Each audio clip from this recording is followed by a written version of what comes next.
ہر وقت بندہ دکھی بے چین، ہر وقت زندگی توڑ رہی ہے، دولت کے انبار ہونے کے باوجود پوری نہیں پڑ رہی، کثرت ہے لیکن برکت نہیں ہے، ہر نعمت نصیب ہے لیکن نعمت سے تلذذ نصیب نہیں ہے، تو وہ ایک عجیب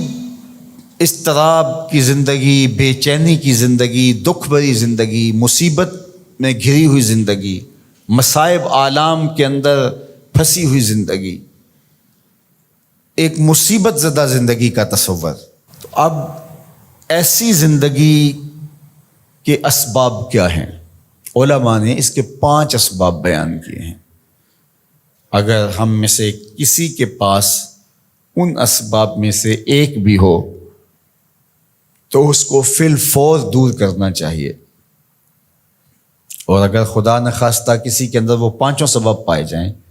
تو اس کو تو بہر صورت ایک نئی زندگی کا، خوبصورت زندگی کا، ایک پرسکون زندگی کا آغاز کرنے کے لیے ان چیزوں کو ترک کرنا چاہیے۔ پہلی چیز جو بدبختی اور بے کیف زندگی کا سبب و ذریعہ ہے وہ ہے ترک الصلاۃ، نماز کا ترک کرنا۔ جو شخص تارک نماز ہے وہ زندگی کا تلذذ کبھی بھی حاصل نہیں کر پاتا۔ آپ تو ماشاءاللہ نمازی ہیں، جمعۃ المبارک کی حاضری بھی نصیب ہوتی ہے، کبھی ایسا ہو کہ آپ لمبے سفر سے آئے ہوں اور اتنے تھکے ہوں، صبح کو جاگ نہ آئی ہو اور نماز فجر رہ گئی ہو، اللہ نہ کرے ایسا ہو، لیکن ایسا کبھی ہوا ہو تو کیسا بے چینی میں دن گزرتا ہے۔ آپ کہتے ہیں کوئی کھوئی چیز ہے۔ اس طرح دن بھر کے سفر سے آئے ہوں، تھکے ہوں، عشاء کی نماز پڑھے بغیر آپ لیٹ گئے تو ہر آدھے گھنٹے کے بعد آپ کی آنکھ کھل رہی ہوتی ہے، چین کی نیند نہیں آ رہی ہوتی، تو پھر آپ کہتے ہیں اچھا میں پہلے نماز پڑھ لوں، اور جب نماز پڑھ لیتے ہیں تو پھر چین کی نیند آ جاتی ہے، حالانکہ آپ تو سو گئے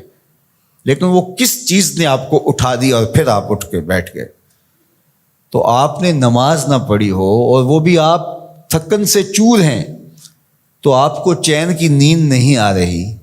تو جب چین کی نیند نصیب نہیں ہے نماز کے بغیر تو چین کی زندگی نصیب کیسے ہوگی؟ اور وہ شخص جو 5 نمازیں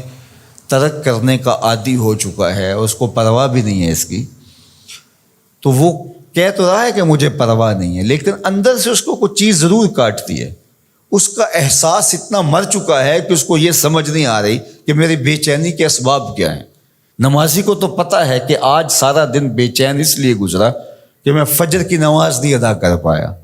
رات بار بار میں اس لیے اٹھ رہا ہوں کہ مجھے عشاء کی نماز پڑھنی ہے،